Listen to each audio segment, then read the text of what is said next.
আপনার মনের যা কিছু প্রশ্ন, সেই সমস্ত প্রশ্নের উত্তর লুকিয়ে রয়েছে আপনার লগ্নকুণ্ডলী বা হরোস্কোপের উপর।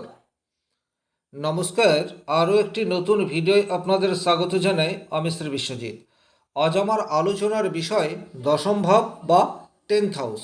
এই ভিডিওতে যে বিষয়গুলি আমরা জানব, দশম ভাব কোনটি, দশম ভাব কীরূপ অবস্থায় রয়েছে এবং দশম ভাব থেকে সাধারণত কিসের বিচার করা হয়।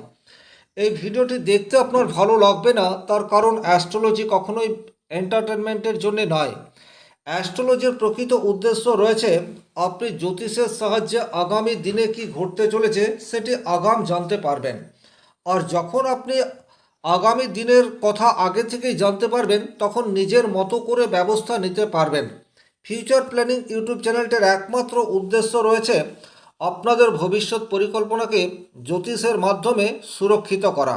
সেই চেষ্টা আমি নিরন্তর স্টেপ বাই স্টেপ করে আসছি। উদাহরণ কুণ্ডলীর সাথে বিষয়টি পরিষ্কার বোঝানোর চেষ্টা করব, আপনারা নিজের জন্মকুণ্ডলীর সাথে ম্যাচ করিয়ে দেখে নিতে পারবেন। এর আগে লগ্ন ভাব থেকে নবম ভাব পর্যন্ত কী কী বিষয়ের বিচার করা হয়, এই বিষয়ে ভিডিও রয়েছে, প্লে লিস্টে গিয়ে আপনারা সেগুলি দেখে নিতে পারেন। আজ আমার আলোচনার বিষয় দশম ভাব। দশম ভাব একটি অত্যন্ত গুরুত্বপূর্ণ ভাব এবং একে একটি গুরুত্বপূর্ণ পিলার হিসেবে আপনারা দেখতে পারেন। তাহলে একজ্যাক্টলি আপনার দশম ভাব কোনটি, এটি কিভাবে বুঝবেন? দেখুন, যে উদাহরণ কুণ্ডলী নিয়েছি, এই উদাহরণ কুণ্ডলীতে জাতকের লগ্ন রয়েছে তুলা, কারণ তুলা রাশির ঘরে ল বলে লেখা রয়েছে। তাহলে এখানে তুলা লগ্ন, তুলা লগ্ন থেকে আপনাকে ডান দিকে দশম রাশি পর্যন্ত গুনে যেতে হবে। তাহলে তুলা হচ্ছে 1, 2, 3, 4, 5, 6, 7, 8, 9, 10। সেক্ষেত্রে কর্কট রাশির ঘরটি হচ্ছে এই জাতকের জন্য দশম ভাব। অ্যাকচুয়ালি মানুষের যাবতীয় প্রশ্নের উত্তর প্রত্যেকটি ভাবের মধ্যে লুকিয়ে থাকে। তাহলে আপনারা দেখতে পেলেন কিভাবে ভাব নির্ণয় করা হচ্ছে। লগ্নের ডান দিক থেকে আপনাকে গুণে যেতে হবে। দ্বিতীয় ভাব হলে 2টো, তৃতীয় ভাব হলে 3টে, চতুর্থ ভাব হলে 4টে। তো এখানে আমরা যেহেতু দশম ভাবকে নিয়ে আলোচনা করব, সুতরাং এই জাতকের দশম ভাব হচ্ছে কর্কট রাশি। তাহলে আমরা এটা জানতে পারলাম। এবারে যে বিষয়টি দেখব, এই দশম ভাবটি জাতকের জন্য কতটা মজবুত অবস্থায় রয়েছে আর দশম ভাব থেকে সাধারণত কিসের বিচার করা হয়ে থাকে। আপনারা আপনাদের লগ্ন কুণ্ডলী মিলিয়ে দেখে নিন। দশম ভাব কীরূপ অবস্থায় রয়েছে এটি জানার জন্য 3টি প্যারামিটারের সাহায্য নেব। কি কি? ভাবে অবস্থিত গ্রহ, ভাবে দৃষ্ট গ্রহ এবং ভাবপতি গ্রহ। তাহলে ভাবে অবস্থিত গ্রহ দশমভাবে অবস্থান করে রয়েছে শুক্র, এবং এখানে লগ্নপতি সেও হচ্ছে শুক্র। সুতরাং দশম ভাব যে অত্যন্ত শক্তিশালী হয়ে গেল এ বিষয়ে কিন্তু কোনো ডাউট নেই। যখনই আপনার দশম ভাবের উপর কোনো একটি শুভ গ্রহ অবস্থান করবে বা দশম ভাবের উপর যে কোনো একটি গ্রহ চলে আসবে, তখন কিন্তু সেই ভাবের বলবত্তা সেটি অনেকাংশে বৃদ্ধি করে দেবে। জ্যোতিষশাস্ত্রে উল্লেখ রয়েছে দশম ভাব খালি না থাকাই ভালো। দশম ভাবের রাহু থাক, রবি থাক, কেতু থাক, মঙ্গল থাক, বৃহস্পতি থাক, কোনো একটা গ্রহ যদি থাকে, তাহলে সেটি কিন্তু দশম ভাবের পজিটিভিটি রেটকে অনেকাংশে বাড়িয়ে দেয়। তো এখানে লগ্নপতি হচ্ছে শুক্র, তুলা লগ্নের অধিপতি। সে যখন দশম ভাবে রয়েছে তখন লগ্নটি অনেক বেশি শক্তিশালী হলো। দ্বিতীয় নম্বর কি রয়েছে?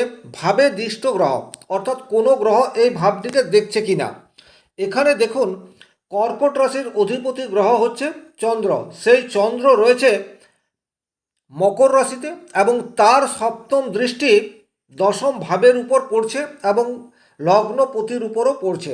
সুতরাং এখানে দশম ভাবটি আরও বেশি শক্তিশালী হলো। তাহলে দুটি জায়গা থেকে আমরা লগ্নপতি শক্তিশালী হচ্ছে বা বলা ভালো দশমপতি শক্তিশালী হচ্ছে এটা বুঝতে পারছি। প্রথমত লগ্নপতির দশমে যাওয়া এটা একটা অত্যন্ত পজিটিভ ইম্প্যাক্ট নিয়ে আসে এবং দশমপতির দশম ভাবকে দেখা এটি দশম ভাবের গুরুত্ব অনেকাংশে বৃদ্ধি করে দিল। তাহলে দশম ভাব এখানে অত্যন্ত শক্তিশালী হয়ে গেল, এটা আমরা দেখলাম। এবারে দেখতে হবে দশম ভাবের যে বিচার্য বিষয় সাধারণত এখান থেকে পেশার বিচার করা হয়, স্থায়িত্বের বিচার করা হয়, মান মর্যাদা, সামাজিক প্রতিষ্ঠা, দায়িত্ব বোধ, উন্নতি, এই সমস্ত কিছুর বিচার 10th হাউস বা দশম ভাব থেকে করা হয়। তাহলে এই যে পেশা বা জীবিকা অত্যন্ত গুরুত্বপূর্ণ বিষয়। আপনার কর্ম নিয়ে যাবতীয় প্রশ্নের উত্তর সেটা কিন্তু দশম ভাব বলে দেবে।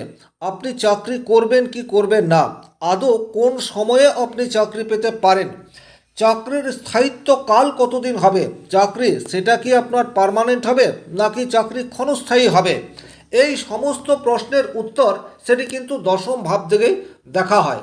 আবার আপনি যদি চাকরি না করে ব্যবসা করেন সেক্ষেত্রেও দশম ভাব অত্যন্ত গুরুত্বপূর্ণ, কারণ এখান থেকেই কর্মের বিচার হয়, আর কর্ম করেই আমরা অর্থ উপার্জন করি। সুতরাং আপনার দশম ভাব কীরূপ অবস্থায় রয়েছে এটি আপনাকে খুব ভালোভাবে বুঝতে হবে। যে উদাহরণ কুণ্ডলীটি নিয়েছি, যেহেতু লগ্নপতি এখানে স্বয়ং দশমভাবে অবস্থান করে রয়েছে এবং লগ্নপতি হচ্ছে শুক্র, সুতরাং এই জাতক শুক্র ওরিয়েন্টেড কোনো পেশার সাথে অবশ্যম্ভাবী যুক্ত থাকবে এবং চাকরি করবে তার নিশ্চয়তা রয়েছে।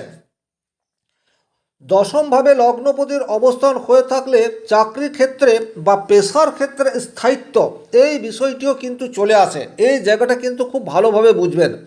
অনেক মানুষ রয়েছেন যারা হয়তো 2 মাস 4 মাস 6 মাস 1 বছর 2 বছর 3 বছর একটা ভালো জায়গায় চাকরি করলেন, তারপর হঠাৎ করেই চাকরি চলে গেল, চাকরি ক্ষেত্রে অনিশ্চয়তা এই বিষয়টি চলে এলো। সেটা কিন্তু দশম ভাব যদি দুর্বল হয় তাহলেই হবে। এই জাতকের ক্ষেত্রে কিন্তু সেইরূপ সম্ভাবনা ঘটছে না। তার কারণ হচ্ছে এখানে দশম ভাবটি অনেক বেশি শক্তিশালী হয়ে আছে। তবে দশম ভাবটি কোন রাশিতে অবস্থান করছে এটাও কিন্তু দেখার দরকার রয়েছে। এখানে যেহেতু দশম ভাবটি কর্কট রাশিতে পড়েছে, কর্কট রাশি হচ্ছে জলরাশি এবং কর্কট রাশির অধিপতি গ্রহ সে হচ্ছে চন্দ্র, যে খুব দ্রুত এক রাশি থেকে অন্য রাশিতে শিফট করে। তো এটা বলা যেতে পারে যে এখানে এই জাতকের চাকরি ক্ষেত্র বারবার পরিবর্তন হবে, বা এমন কোনো কোম্পানিতে এই জাতক চাকরি করবে যেখানে বেশি দিন থাকার সম্ভাবনা সেটা অনেকাংশে কম থাকবে। কিন্তু এটা নিশ্চিত যে এই জাতকের কর্মক্ষেত্র যথেষ্ট উন্নত মানের এবং এই জাতক চাকরি করবে আর চাকরি করেই অর্থ উপার্জন করবে, এই বিষয়টির ইন্ডিকেটর এই লগ্ন কুণ্ডলী থেকে দেখে বোঝা যাচ্ছে। আপনারা কিন্তু আপনাদের লগ্ন কুণ্ডলীতে দশম ভাব কীরূপ অবস্থায় রয়েছে এটি দেখে বোঝার চেষ্টা করুন। যদি বুঝতে না পারেন স্ক্রিনে নাম্বার যাচ্ছে, প্রয়োজনে যোগাযোগ করে নিতে পারেন। তাহলে এখানে আমরা পেশার ক্ষেত্রে পজিটিভ রেজাল্ট সেটা আশা করতে পারি এবং স্থায়িত্ব বা স্টেবিলিটি এই বিষয়টিও কিন্তু এই জাতকের ক্ষেত্রে ঘটছে। মান সম্মান বা সামাজিক প্রতিষ্ঠা এই বিষয়টি কীরূপ থাকবে এটাও কিন্তু আপনার দশম ভাবের বিচার্য বিষয়। তাহলে সামাজিকতার কারক গ্রহ হচ্ছে শুক্র, শুক্র লগ্নপতি সে দশমভাবে অবস্থান করে রয়েছে। সুতরাং কিছু সোশ্যাল ওয়ার্কের সাথে যুক্ত থাকার সম্ভাবনা এই জাতকের 100% থাকছে। যথেষ্ট সুনাম অর্জন সেটিও কিন্তু এই জাতক কর্মক্ষেত্রে করতে পারবে, এতে কোনো ডাউট নেই। তার কারণ হচ্ছে লগ্নের বৃহস্পতি এবং রাহুর পজিটিভ প্রভাব সেটা দেখতে পাওয়া যায়, আর দশম ভাবটি অত্যন্ত শক্তিশালী অবস্থাতে রয়েছে। সুতরাং কর্মক্ষেত্র নিয়ে কোনো সংশয় নেই।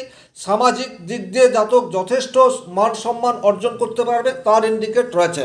দায়িত্ববোধ এটিও জাতকের যথেষ্ট ভালো জায়গায় থাকবে। দেখুন আজকের তারিখে অনেক মানুষ কিন্তু দায়িত্ব এড়িয়ে চলতে পছন্দ করে, তবে যে সমস্ত মানুষের লগ্নে বৃহস্পতি অথবা বৃহস্পতির প্রভাব থাকে তারা কিন্তু কিছুতেই দায়িত্ব এড়িয়ে যেতে পারে না। তাদের স্বভাবের মধ্যে এই বিষয়টি থাকে না, অনেক সময় নিজের ক্ষতি করেও নিজের দায়িত্বকে প্রায়োরিটি দিয়ে থাকে। এই জাতকের ক্ষেত্রেও কিন্তু সেই বিষয়টি থাকবে। তার কারণ হচ্ছে এখানে শুক্র সেও কিন্তু দশমভাবে অবস্থান করে রয়েছে। জীবনে উন্নতি সেটা প্রবল মাত্রায় এই জাতকের হবে, এ বিষয়ে কিন্তু কোনো ডাউট নেই। কর্মক্ষেত্র নিয়ে কোনো সংশয় এই জাতকের ঘটছে না। জীবনে প্রচুর মান সম্মানের সাথে সাথে অর্থ উপার্জন এই বিষয়টিও জাতক করতে পারবে। তাহলে এই ছিল এই ভিডিওটির মূল আলোচ্য বিষয়। যদি ভিডিওটি আপনার কার্যকরী বলে মনে হয় সেক্ষেত্রে লাইক করে দেবেন। কোথাও কোনো প্রশ্ন বা সংশয় থাকলে কমেন্ট বক্সে লিখে জানাবেন। আর চ্যানেলে নতুন হয়ে থাকলে সাবস্ক্রাইব করে পাশে থাকা অল নোটিফিকেশন বেল আইকনটি প্রেস করে দিন। আজকের মতো বিদায় নিচ্ছি। ভালো থাকুন, সুস্থ থাকুন, ধন্যবাদ।